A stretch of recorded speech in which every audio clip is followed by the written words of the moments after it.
Like, you're letting people in. It's pretty exciting.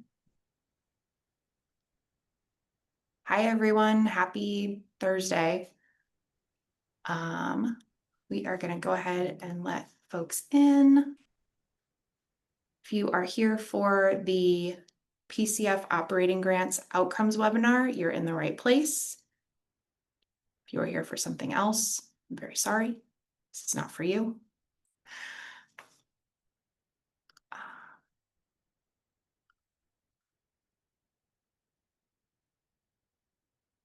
So we are going to wait just a moment, probably one more minute to let some folks in.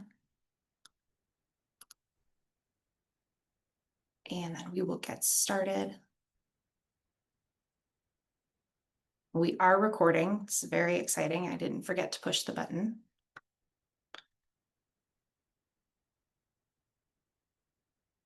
And probably just one more minute.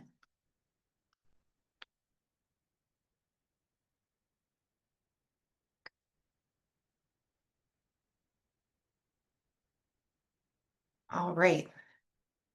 Perfect. I love it. We have our first note in the chat. The question that was asked is, will we be getting a copy of the webinar? It is being recorded. We'll have it on the website just as soon as it's done compiling or whatever it is recordings do before they're ready. So we'll go ahead and get started. I believe I'm sharing my screen. Perfect. So here's what we're going to be speaking about today. Again, this is PCF's outcomes webinar related to our 2026-27 operating grants. If you are curious and would like to learn more, we have this information on our website. So please feel free to introduce yourselves in the chat. Pretty excited that it works this time, so you all can see each other. We are going to just go through a little bit of webinar housekeeping. We will discuss our LOI, our letter of intent, insights about what reviewers are going to be looking for. We do have sort of a brief introduction to what outcomes are. We'll speak directly about what those look like for applicants from arts and culture organizations compared to direct community services organizations, and we'll have time for Q&A at the end. So in terms of our housekeeping, recording is happening. You're being recorded. Questions that are asked, comments that are placed in the chat, folks may have access to those later, so just be aware of that. As I mentioned, the chat is on. We encourage you to use it to engage with each other. However, if you have a question about the content of the webinar, please put that in the Q&A. And so that should be available at the bottom of your Zoom screen. Q&A, that is where we would like those questions to go. Our team will be moderating those as we are going through the presentation. We may answer some as they come up. There's some we may not be able to get to, and that's why it's so important that we have your information attached to those questions so that we can follow up with you directly. We will provide a recording of this. I'm sorry, as I said, a recording, but also a summary of the questions and answers that are asked during this presentation. So hopefully we'll have our questions and answers from our overview available tomorrow, and then our outcomes questions will be available on Monday or Tuesday next week. With the raising hand function, if you'd prefer to ask your question verbally, we will hold all of those verbal questions until the end of the webinar, just to make sure that we do get through all of the content. So before we continue on, I'd just like my team to introduce ourselves. Of course, I'm Rebecca, Director of Grants Management. I'll be your guide on the webinar today, but I'll turn it over to Duggan for just a quick intro as well. Good morning. Glad to see everybody this morning. I'm Duggan Cooley. I'm the CEO of the Pinellas Community Foundation.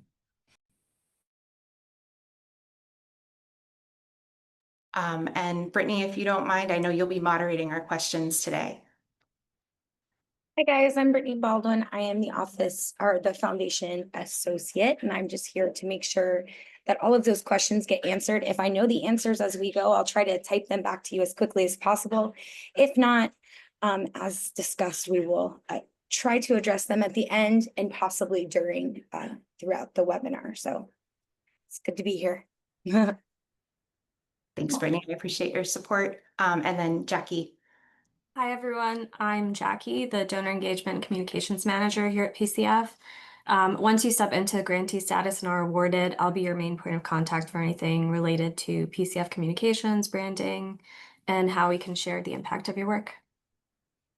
Awesome. Thanks so much. I appreciate you all joining me this morning. So let's go ahead and get into what our LOI reviewers are kind of looking for and who are our LOI reviewers. So spoiler, it's PCF's internal team. So you are looking at some of those reviewers, and that's part of the reason why we are not able to provide direct feedback on your applications or on the LOIs during this time period. That wouldn't entirely be fair. So who are we? It's us. What lenses are we using when we are going through these letters of intent? So really considering what PCF's role is as a community foundation and what are the impact of these operating grants on the well-being of our community and the residents of Pinellas County. So that's what we're considering sort of at a broad level, looking at all of these applications. We're really looking for thoughtful and clear responses. We'd like to see an intentional measure of the impact you're making on the community. We hope that you'll be able to demonstrate that you have effective mission delivery. And then are you responsive to data? Something comes in and you hear that something could be done differently or it's not as effective as you'd hope. Are you responding to that? And part of our responsibility as reviewers for this preliminary application is to ensure that we send strong applications to our review committee who is considering that full application. We want to make sure that we are being respectful of our volunteer reviewers' time as well.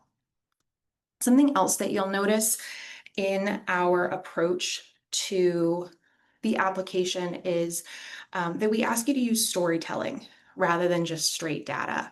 And what we found is that translating that data into what the actual impact on a client or a community is helps the reviewers understand more clearly the impact that your organization is making. And you're already translating this data for the community, for your own donors. We're not asking for new or novel translations. Just tell us the story of how you are improving well-being in Pinellas County. And some data is going to be collected formally. Some is going to be collected informally, especially depending on the size of the organization. Storytelling allows us to really understand the impact of that data collection in both methods.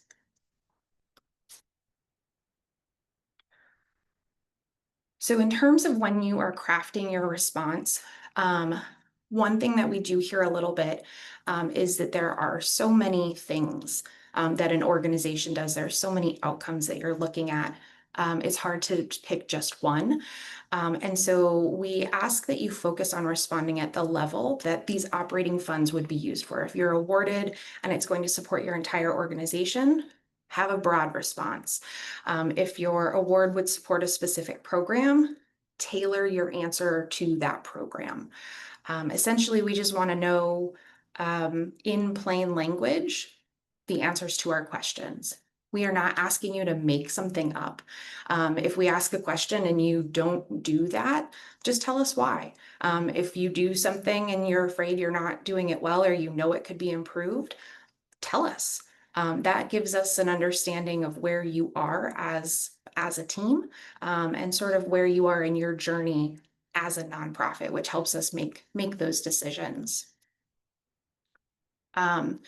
If something is unclear, you can consider breaking it into a component part and then sort of building a template for how do I respond to this question. So we'll have examples of that further in as we talk about arts and culture and then direct community services as well.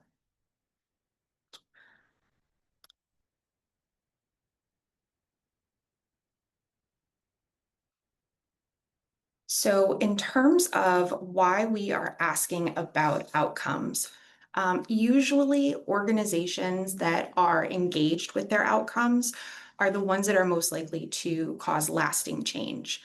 They are the most successful organizations that we encounter. And so being able to tie specific activities back to a specific mission, that is really going to increase efficiency, which when you have limited resources, efficiency is really important. We want to understand your philosophy about how you engage with the community. How do you invite feedback in addition to tracking those impacts that your programs are having? And if there are external data sources that inform the work you do, we want to know how you incorporate those external sources into the data that you're already collecting. Part of what we're asking here too is also, what is your organization's internal philosophy about changing practices, processes, your approach? If the data doesn't support what you're doing, or if it does, how do you use that information to increase and improve services that you're offering? And if for any of these answers or any of these questions, your answer is that it's not something you're doing, is there a plan to start that? If you had, if we all had all the money in the world, what would you do if you had the resources that you need? So when we look at kind of how folks respond, sometimes what we ask for is an outcome, and the answer we're provided is technically an output. And so the difference between outputs and outcomes is really important. An output is what you do. So you might have, a certain number of children who participate in an after-school program. You might deliver, 400 classes to seniors.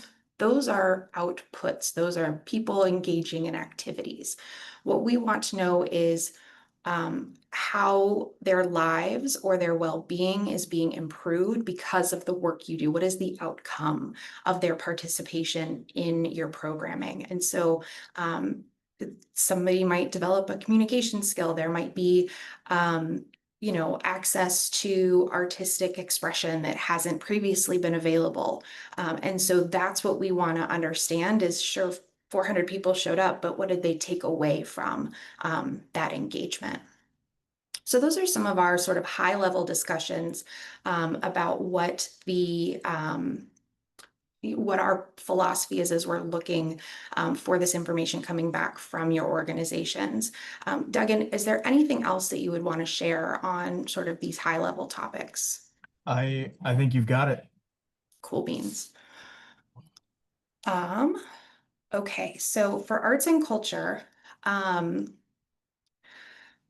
as a note, for those of you who might be reviewing the recording later, what I tried to do is add this little tag here. And so when you see the slides going through on the recording, you can just jump in an area that is appropriate for your organization.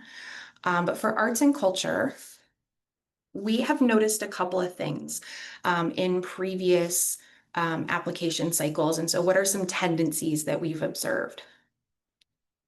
Y'all are probably the ones who are going to be giving us outputs instead of outcomes. And the reason for this is because it can be difficult to name them directly. How do you determine what the outcome was for somebody who attended a concert, right? This could be something that's a little bit challenging. So we've put together this list of what are considered participant level outcomes. So take a minute and review. I apologize, my slides didn't advance. So we've got a list here of what a participant may experience as a result of engaging with your programming. So there are some organizations who may be able to capture community level outcomes, and we would certainly love to hear about those if that's something that your organization is gathering. The list here is just a good start, and there might be other outcomes that are just as acceptable as the one you see here. This is not a complete list. It's not the only list. If there's something that we haven't suggested, we would love to hear what those outcomes are. And again, if you're feeling as though your organization does too many things, there's too many outcomes to just pick one or two, focus on the outcome that is most closely connected to your overall mission or the intention of the program that you're applying for. And if you really still can't narrow it down, what is the outcome that has allowed you to change the most?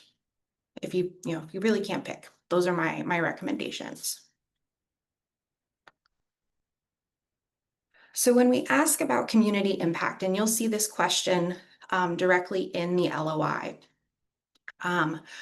we want to know how you are impacting your target audience, and what is strengthened and what is changed because of your programming. That is really what this question is looking for. And so we have a possible breakdown. We kind of mentioned before that you could, if you have a hard time answering the question, look at it, pull out the component parts, build your kind of template for your response, and then fill in the blanks. And so as you can see in this example, it's really focusing on what the change is for the community that's engaging with this program. We've got youth who are building confidence and expressing themselves in front of others. This could be done through a number of programs, but this organization has chosen to use improv. And so really understanding how the programming of the organization produces those results is what we're looking for in this community impact question.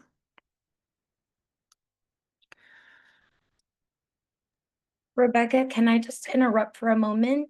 Please. I'm not sure that the Q&A is working. It might be. So I just want to double check that people are able to access if they have questions to go ahead and put it in the Q&A section. You can find it down at the bottom of your Zoom on that tool taskbar. And sometimes it flips back and forth between Q&A. Perfect. Okay. And sometimes it looks like you're in the chat. So I just wanted to make sure everybody puts their questions in here so we can make sure we get them. Thanks. Good. I'm glad it works. Awesome. We know Yes. it's working. Perfect. Bad.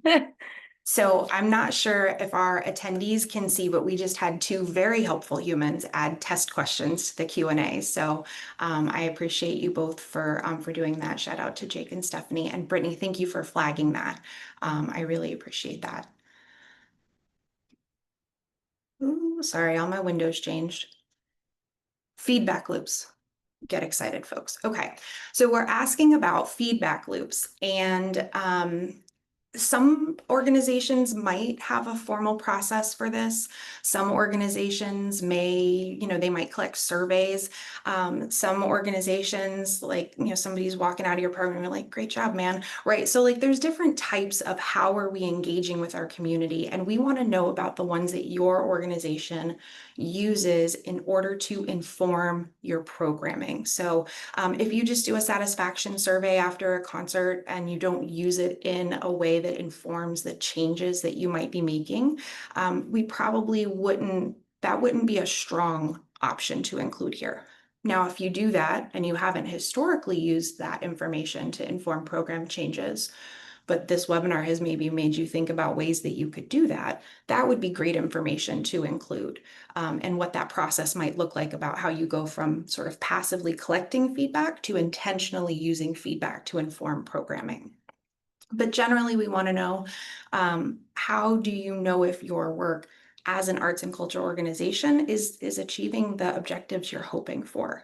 And if you are receiving that feedback intentionally, how does it connect to those intended outcomes? And so we look at a possible breakdown of this question. We invite feedback in this way. Who uses it? Is it your COO? Are you the only person in your organization and you personally use this information? How often do these changes happen? That's sort of the breakdown that we can use here. So a couple of examples. We collect surveys after every performance. We learned that older adults prefer matinees. And so you adjusted your programming to better meet their needs, which actually increased your engagement. So that's kind of the full life cycle of what a feedback loop looks like. You might not be quite there in your feedback processing journey. And so you might have just heard from your team participants that they want more hands-on activities. So you add more hands-on activities. These are both great responses, and they give us the information that we're looking for according to the organization's capacity that is doing this work. So if we look at some anonymized general examples that we've received in the past, we might have folks who provide responses that are on the right here, and they're accurate, but they're not really fleshed out. They're not giving us what we're hoping for. And so when you are providing access to underserved communities, what does that do? When you offer concerts to the public, how does that engage the community in your mission? So that's really what we're looking for.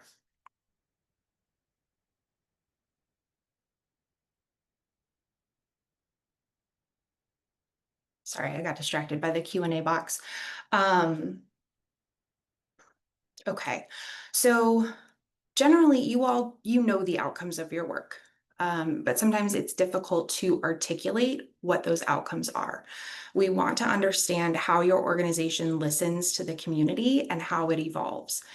So if you are using formal data or compelling stories, we care most about how you are positively impacting people's lives, how you are positively impacting Pinellas County's community, and if you're paying attention to that. And so those are really the areas that we are focused on.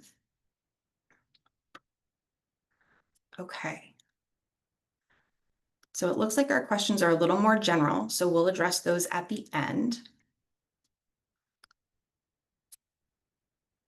But in terms of direct community services, and again, this DCS tag is intended as you're reviewing the recording for the webinar. If you need to click into a section that's most helpful, that's why that's formatted in that way.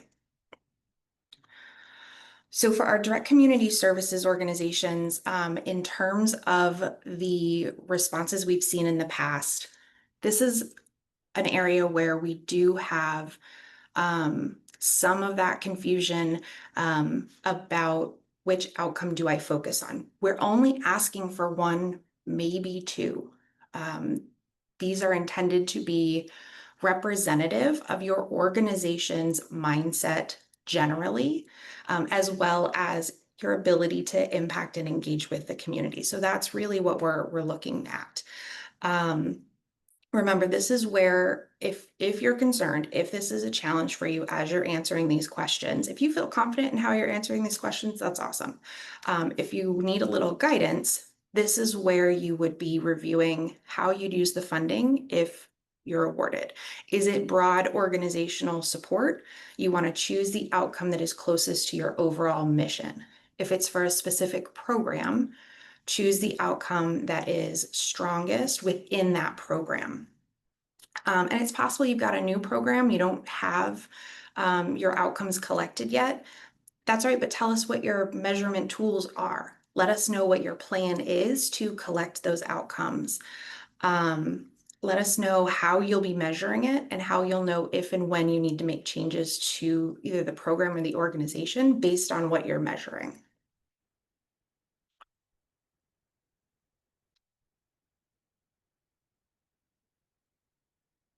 So for the feedback loops question in the direct community services version of the LOI, it's the same question that we had for our arts and culture team. And so that is what, it's very similar. That's what we would like our organizations to be participating in, is to be in communication and in conversation with the community. So a way that you might break this down is, again, very similar to what we saw with our arts and culture application. And so these are some examples of what you might see. We ask clients to complete a satisfaction survey after every session. The sessions or the results are reviewed quarterly. We learned that there isn't really a difference in service delivery between virtual and in-person appointments. So we offered more virtual options so that we could offer more sessions and increase staff efficiency, right? So these are sort of some of the things to think about as you're considering, one, even developing outcomes for your organization and understanding measurement practices generally. But this is what we're asking for. How is change coming through because of these feedback loops?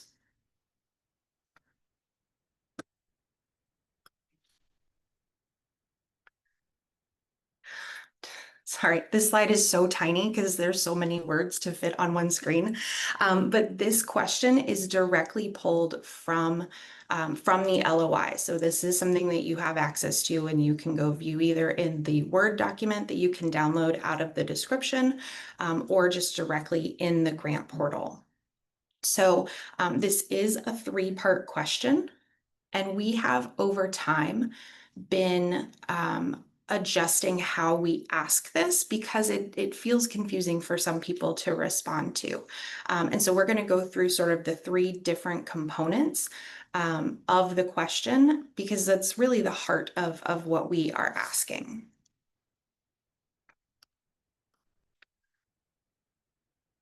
So the first part of the question is, what is the most important change that this funding will support in your community? So when you're asking this, we are asking it, you're answering it. When you're answering it, you want to use clear and direct language. This is the so what. This is why are you doing this work? What is the impact you're hoping that this will have? And so starting it with exactly what will happen is going to be really impactful from a response perspective. So participants will experience improved housing stability within 6 months. That gives us the who, it's participants in the program. What will happen to them? They will have improved housing stability. When will it occur? Within 6 months.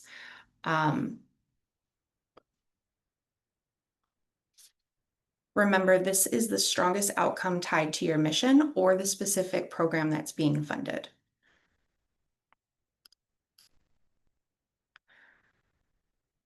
So this is the second part of that 3-part question. Who is expected to experience the change? Who is your population that you're serving? We want to be very specific, and we want to also think about who may be benefiting from this award if received. So if it is within a particular program, those are that's your population that you're going to be referencing. So it could be older adults living alone, might be folks who are recently released from incarceration. It could be children with developmental delays. It might be much broader. You may have a broader population that you're serving. And so being clear about that as well will be very helpful in us understanding who within our community within Pinellas County is going to be receiving the benefits.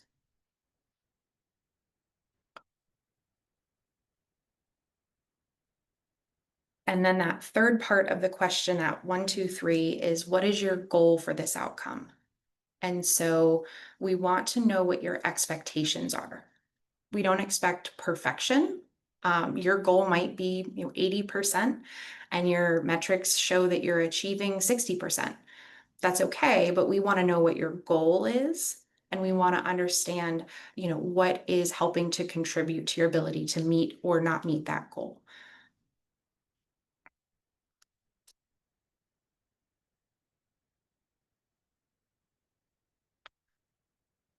So at the end of the question, we ask you to contextualize the outcomes that you've shared. For example, I said 80% earlier. It's possible that within a particular area of service, 30% is considered a really good rate of success. Some populations face bigger challenges than others. Some outcomes take more investment in order to achieve success because the issues that are being addressed are more complex. And so acknowledging these limiting factors, it shows like thoughtfulness and investment in understanding your process and how you're bringing that impact to the community. So it's a valuable tool in assessing whether or not the approach you're using is working, but we're not asking you to be perfect at it. So that's sort of the thought on this particular section.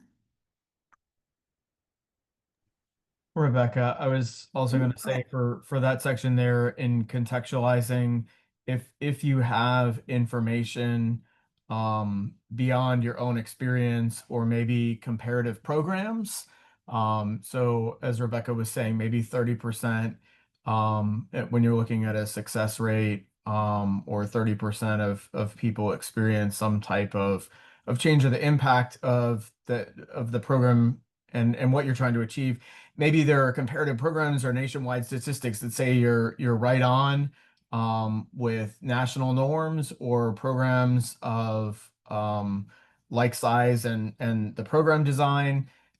Including that as part of the answer to this question is certainly helpful as well, if there is that type of information available. Some organizations look at themselves in comparison to others or using national statistics, and that is totally fine.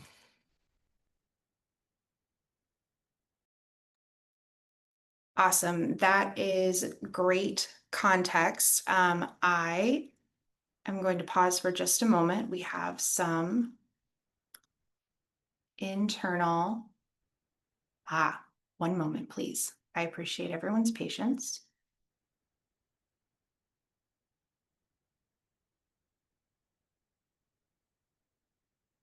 Brittany, I believe I've made the change you requested. Thank you very much. I appreciate your help. All right. Okay. Super. Okay, this is another real long one. But again, all of these questions that you see on this slide are contained in that LOI that is in the grant portal. So you have access to all of this. And so one thing that we have really seen is you can spend a lot of time figuring out your outcomes, but if you don't measure them, they're not gonna do you any good. And so we want to make sure that when we are talking about outcomes, when we are reviewing those feedback items, that we are measuring them. And then also, if you're measuring your outcomes to make sure that you're achieving your objectives, are you using those measurements to evaluate your programming? Are you using that to really inform service delivery or program design?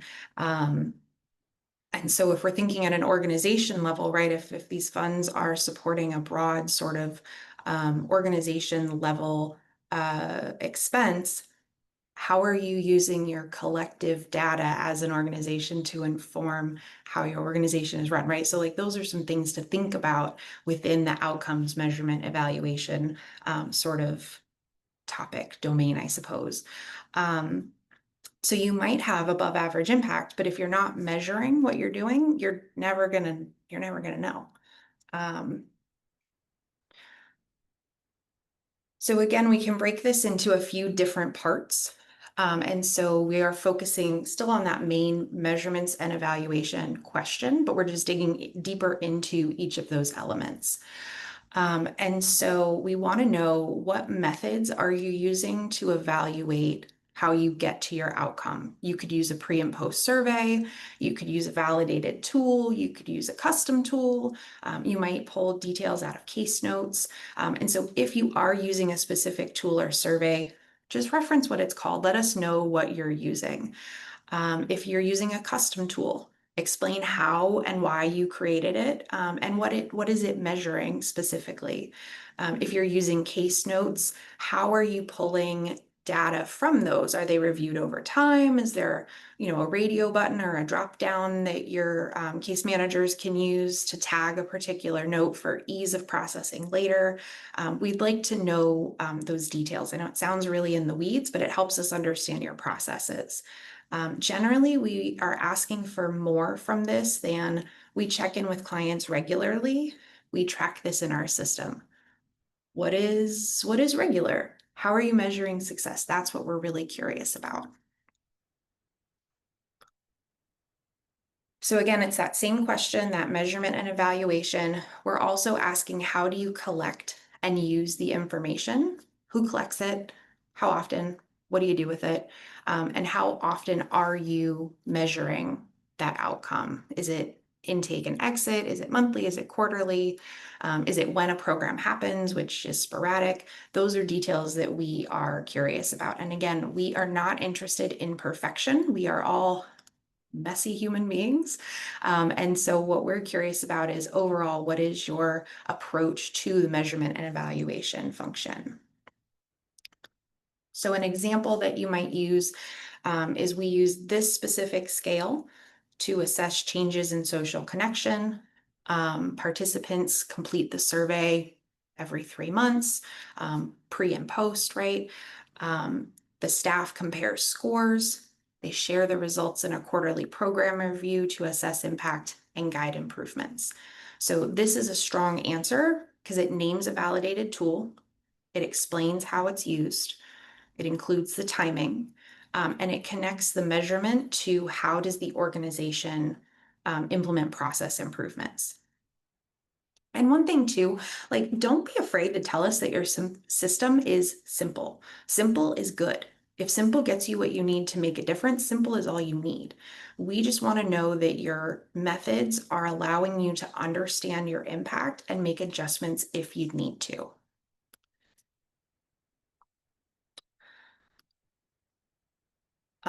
Okay, let me see. I'm going to check our questions. Okay, so I have one. Do the outcomes need to be statistically quantified? Duggan, I Yeah. would love it if you would take that one. So whatever you can do with the outcomes to provide us the most complete amount of information that you can is what we're looking for. So if you can let us know what percentage of people in a particular program or going through a certain class or whatever it is that you're offering, a specific percentage, specific numbers, and any of that to be as clear as possible for us. Again, we're looking at the outcomes and not the outputs. So don't worry that, some organizations, they will serve 400 people. Some organizations through a program will serve 20 people. That's okay. What we want to know is the impact of what is happening with those 20 or those 400. But the more specific you can be about the success according to the outcomes that you're measuring and what you're learning from that, the better. More specific and more complete information provides us a clearer picture. I lost my mute button. Thank you, Duggan. I appreciate it. Okay, so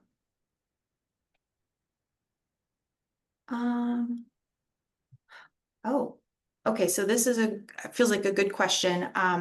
Isabella has asked for measurement and evaluation. Would answering the questions individually under the section be best practice, or could we answer all the questions under the section in one go? And so Isabella, how I am interpreting this is, does PCF want you to answer questions 1, 2, 3, 4 and put bullets 1, 2, 3, 4, or do we want you to provide a narrative that happens to include all of that information?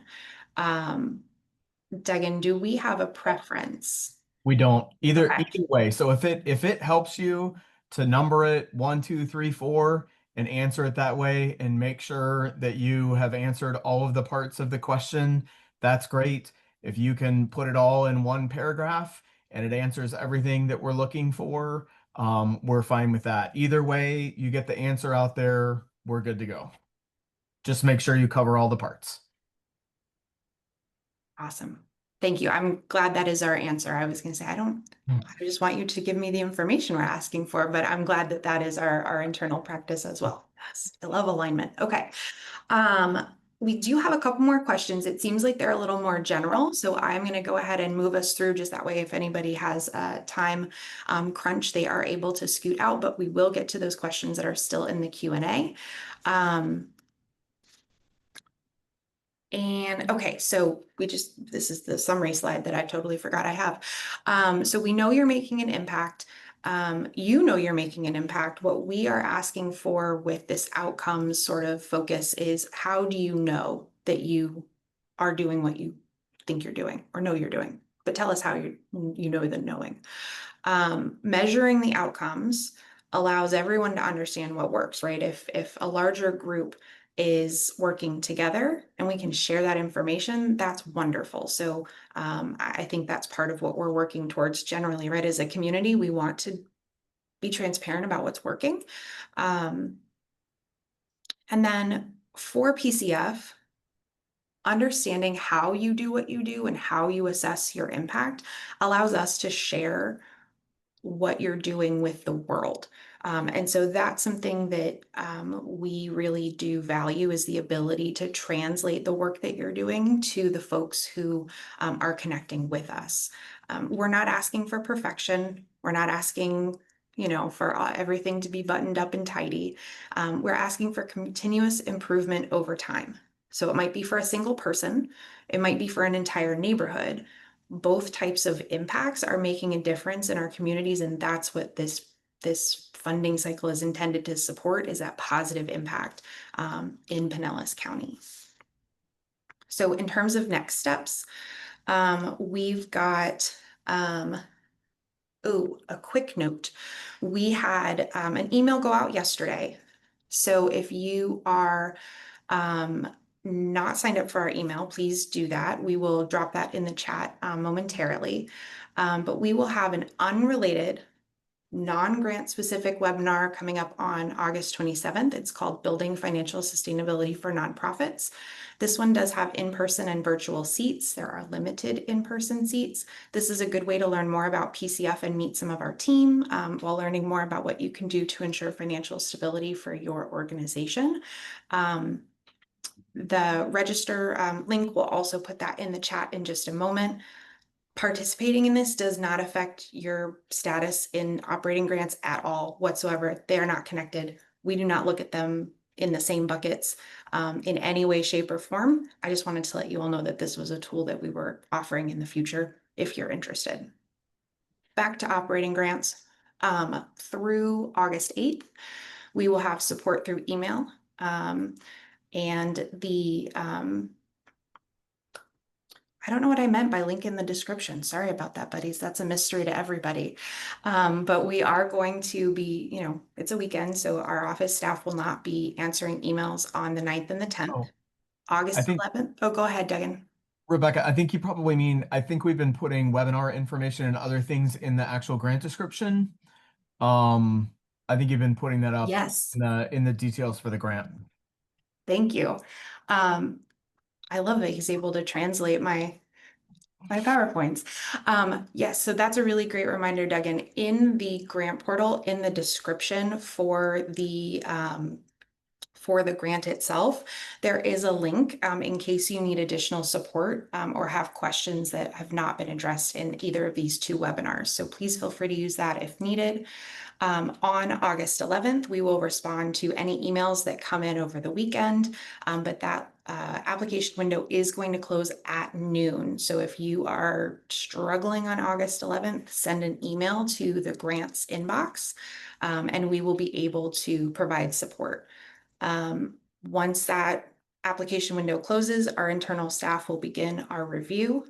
We will share decisions out with everybody who is affected on September 2nd, and that is when the full application window will open.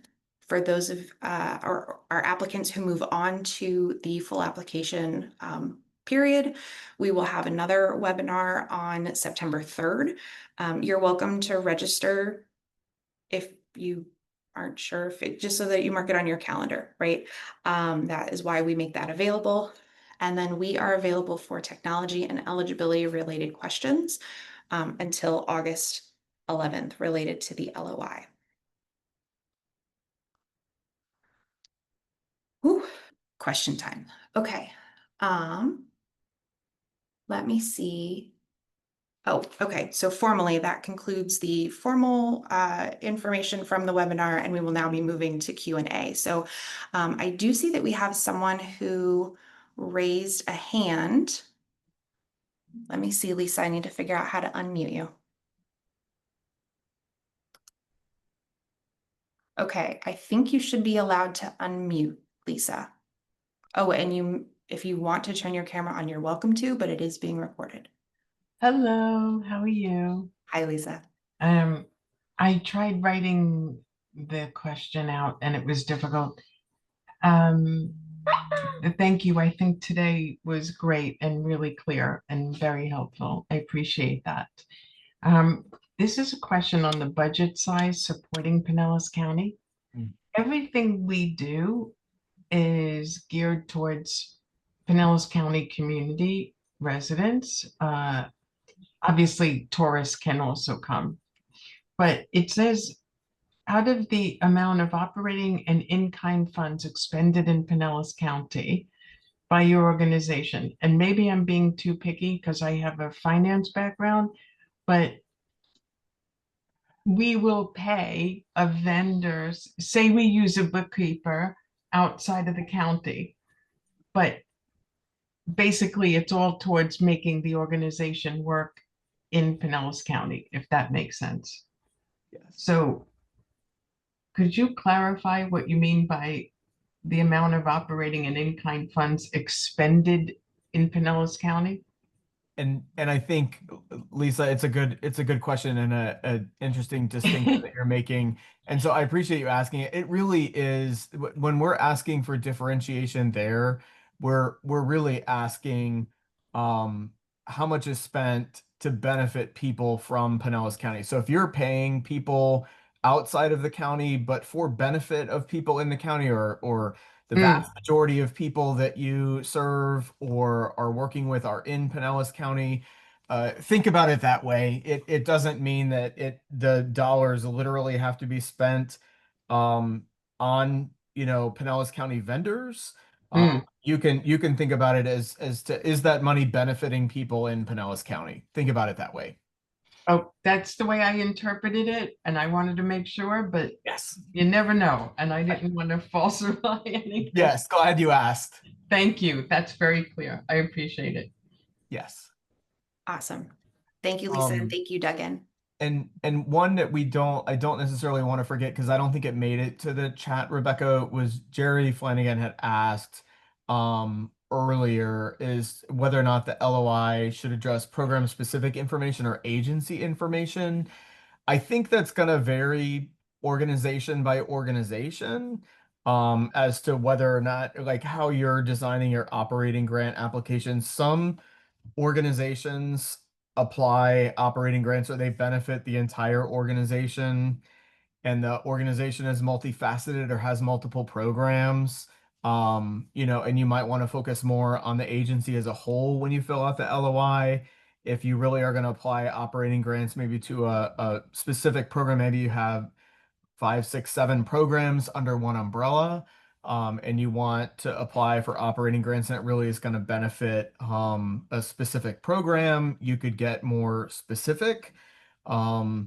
But I think it's also okay within the operating grant if you want to be designing your LOI information around the organization as a whole, even if you have multiple interrelated programs.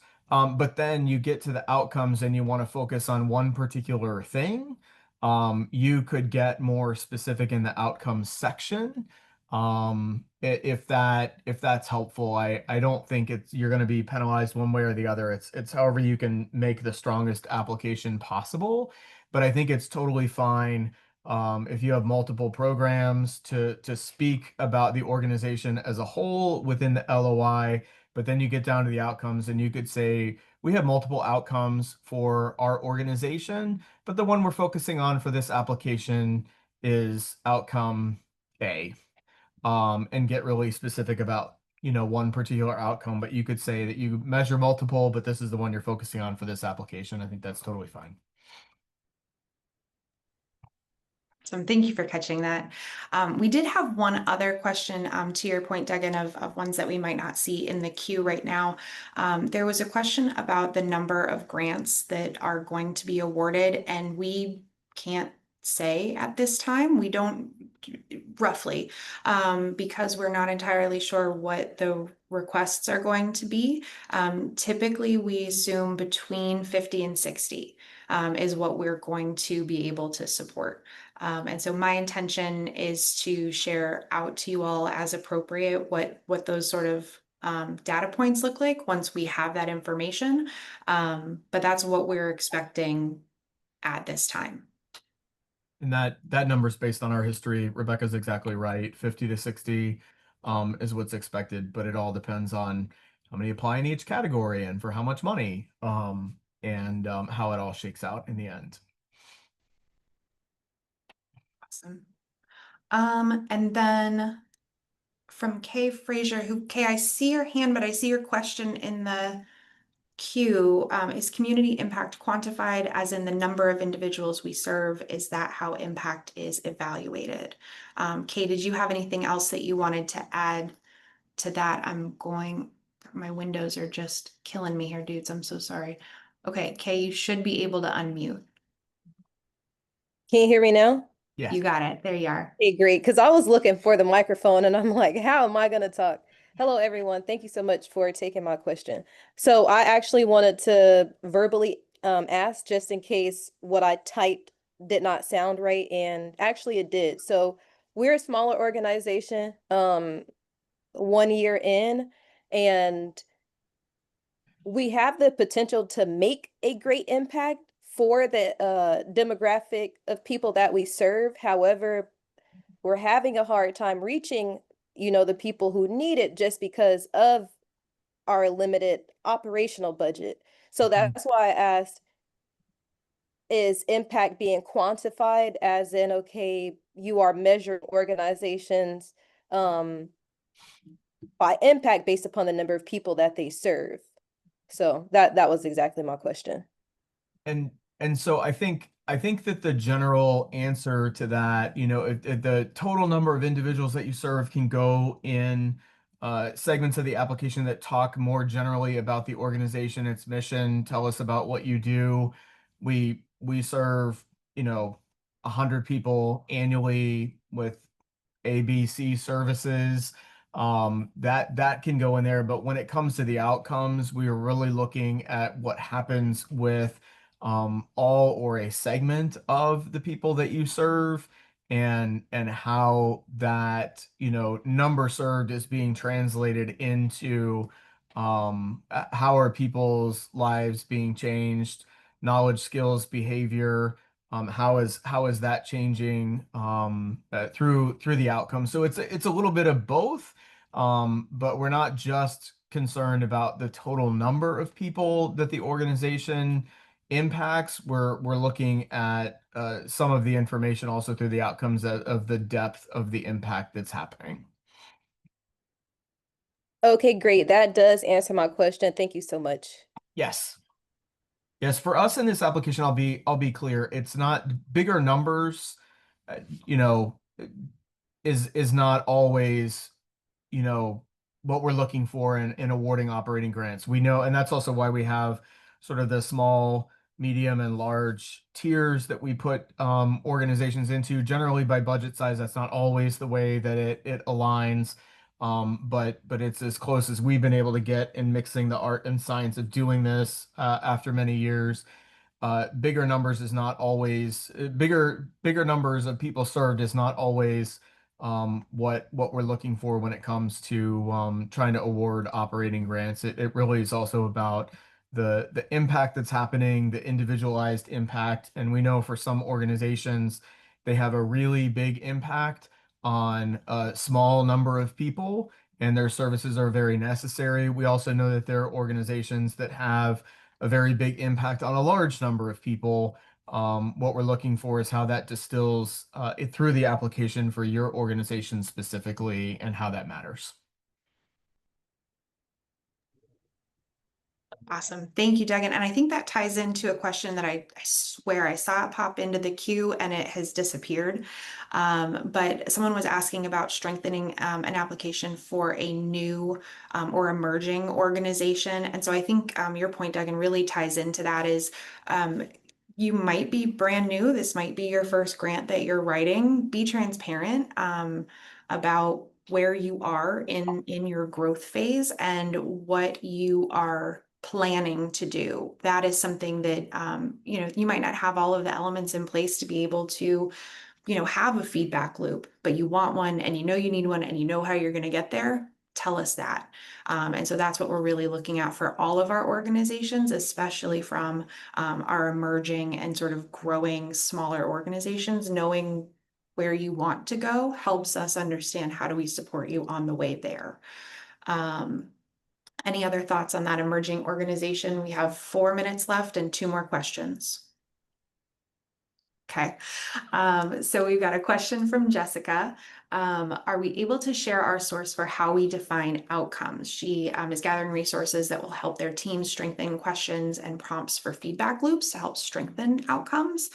And so Jessica, when I was preparing for this webinar, I Googled outputs versus outcomes, and I looked at what felt like more reputable sources for that sort of response. So if there's a particular area that your organization focuses on, I might add that as a keyword in your search. And I would also look into grant writing resources from professional associations. You might find something in forums or in blog posts from some of those more established organizations that will have a discussion about looking at outcomes and how do you really refine that process internally for your team. Also able to speak about that maybe after the grant cycle is over. So feel free to reach out if that's something you'd like to chat about. And Rebecca, I'll just add that Dr. Barbara Morrison Rodriguez, who I've known for many, many years, and I consider a really great expert in outcomes evaluation and measurement for organizations. We've had her do seminars on outcomes before, and Google is absolutely your friend. And Barbara talks about that in helping organizations structure and design outcomes, that putting even into Google and probably into things like ChatGPT now, being able to put in, we're looking for outcomes related to this population for this type of programming, and seeing who else is doing similar work and what they might be looking at as outcomes. Oftentimes research will pop up as well. But Barbara would also be a big fan of Google and looking at what others are doing in that space too, and being as specific as you'd like to be. Awesome. Thank you for that extra resource, Doug. And I am still learning who all of our experts are in the area, so that's very helpful. Last question, Edward. We mentioned that we are looking for a couple of outcomes. If our project monitors 6 or 7 specific measurable outcomes, will it be viewed negatively? No, that's awesome. And we have a character limit for a reason. We're asking you to focus on the most important outcomes. If they're all important, that's wonderful. But please be very clear about how for each question the answer is provided. If you're talking about outcome number 1, we would like a response that addresses all of outcome 1. If we're talking about outcome 2, we want to understand responses for all of outcome 2. So that's part of the reason why we ask you to limit it. We don't want you to spend 17 hours writing all of your outcomes and all of the answers for all of that. Pick 1 or 2 that are going to allow you to share most effectively what we've asked for. And if you really love all 7 of your outcomes, I love that. And I want to make sure that we get complete information for all 7 of those outcomes. Otherwise, it becomes confusing to try and track, okay, was this one? Was this that one? Was it these program people or these program people, right? So if you want to talk about more, we're not gonna ding you on it, but is it going to strengthen the content and the structure and the story that your application is telling? Those might be questions that only you can answer. So Yeah. That is my response. Duggan, anything on that? I was just going to say, if you wanted to, you could put at the top of that outcome section, we measure 7 different outcomes for this program, but for the purpose of this application, we're going to focus on these 2. That's brilliant. Cool. All right, buddies, I'm so excited. It is noon on the dot. I'm happy to release you back to your Thursday afternoon. If you have any questions, please send them to that grants inbox. And I hope you have a really super weekend. We'll see you later, guys. Bye. Bye.